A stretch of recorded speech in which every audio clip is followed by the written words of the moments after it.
Shalom, salam berjumpa kembali dengan saya di GKM Menyapa edisi hari ini. Nah, saudara yang terkasih dalam Tuhan, di masa-masa Prapaskah ini kita kembali diajak untuk menghayati penderitaan Tuhan kita Yesus Kristus waktu memikul penderitaan kayu salib dan mati bagi dosa-dosa kita. Nah, itulah sebabnya saudara, di masa-masa Prapaskah seperti ini kita juga mengenal dengan istilah minggu-minggu sengsara, ya, yaitu minggu-minggu menghayati kesengsaraannya Tuhan. Nah, saudara yang terkasih dalam Tuhan, banyak di antara kita yang meskipun secara pengetahuan telah paham bahwa mengikut Tuhan juga berarti panggilan untuk menderita, ternyata tidak siap secara fisik maupun mental untuk betul-betul menderita bagi Dia. Nah, mengapa demikian, saudara? Hal itu disebabkan karena kengerian penderitaan itu pada hakikatnya bersumber dari rasa sakit yang ditimbulkannya. Dan umat manusia, ya kita secara manusiawi itu berusaha untuk menghindari sejauh mungkin atau tidak suka dengan mengalami yang namanya rasa sakit. Nah, untuk itulah saudara, rasa sakit itu perlu kita pahami bersama. Nah, saudara yang terkasih dalam Tuhan, rasa sakit itu tidak selamanya selalu buruk.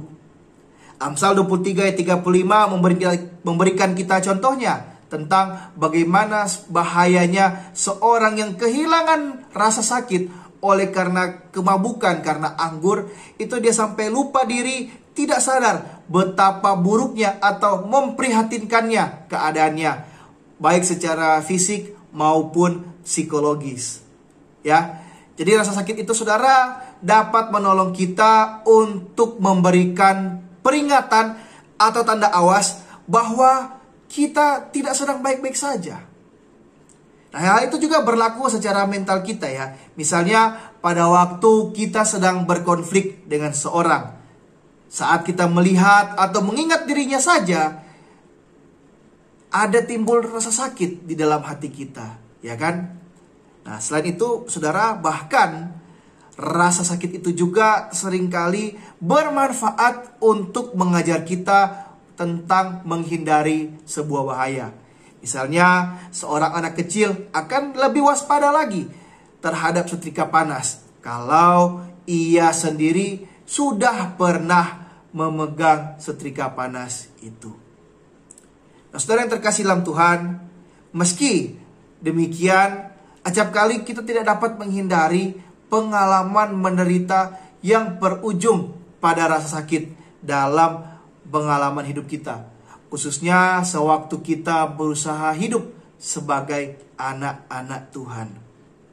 Nah, di saat itulah saudara, seringkali insting manusiawi kita ini justru menghalangi kita untuk melakukan kehendaknya.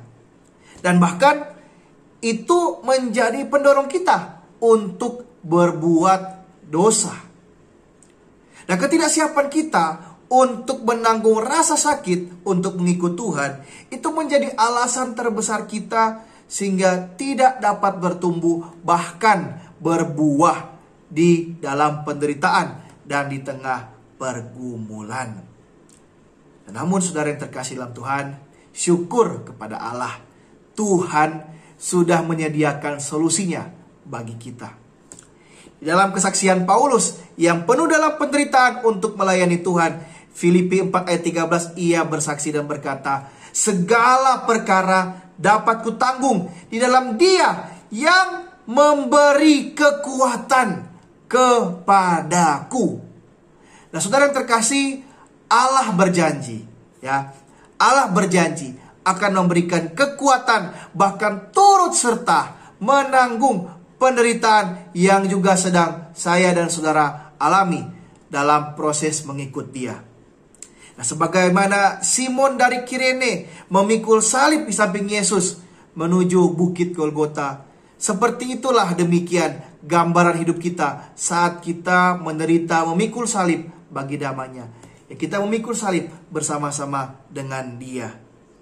Nah, baik itu saudara, saat kita menahan diri, waktu kita direndahkan misalnya, atau mengorbankan waktu dan kenyamanan demi belajar firman Tuhan atau melayani di gereja, atau berbagai menghadapi pergumulan-pergumulan iman lainnya di dalam kehidupan dan situasi kita masing-masing.